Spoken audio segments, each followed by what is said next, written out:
Elections for Venezuela's National Assembly are going to be held on December 6th. They will appoint parliamentary members for the term starting from 2021 to 2026.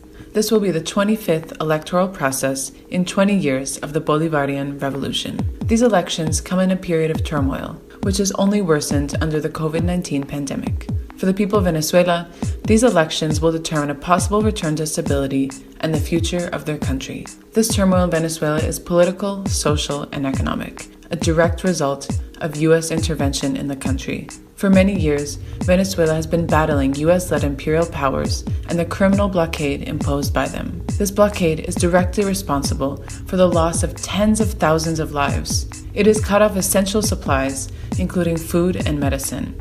It has shattered the Venezuelan economy. This blockade is one of the many attempts to strangle the Bolivarian project, which has been under attack since its conception under Hugo Chavez 20 years ago. This political process has directly confronted imperialist interests, pushing for sovereign control of Venezuelan resources in order to distribute the benefits among the people.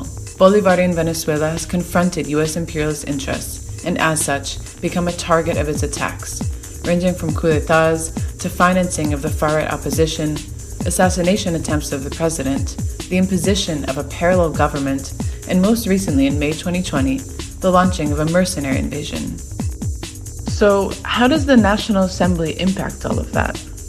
In 2015, the Washington-supported right wing won the elections and gained control over the legislative power. Since then, the National Assembly has been an essential instrument for the U.S.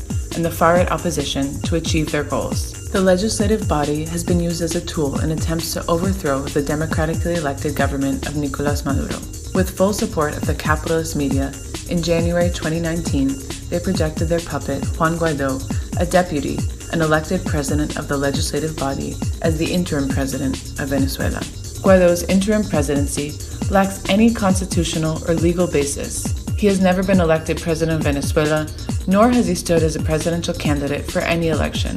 The notion of interim presidency does not exist in the Venezuelan constitution. During his time as president, Guaidó and his far-right faction of the opposition have been dedicated to implementing U.S. plans of regime change to take down Maduro, going so far as to work against the interests and well-being of the people to achieve their political goals. They support the economic and financial blockade of the country, have called for foreign military interventions, have squandered Venezuelan national assets abroad, and have fomented political, social, and economic destabilization. So it is fundamental for the Venezuelan people to recover the democratic character of the National Assembly. This very important institution cannot continue to be a Trojan horse of the United States inside Venezuela.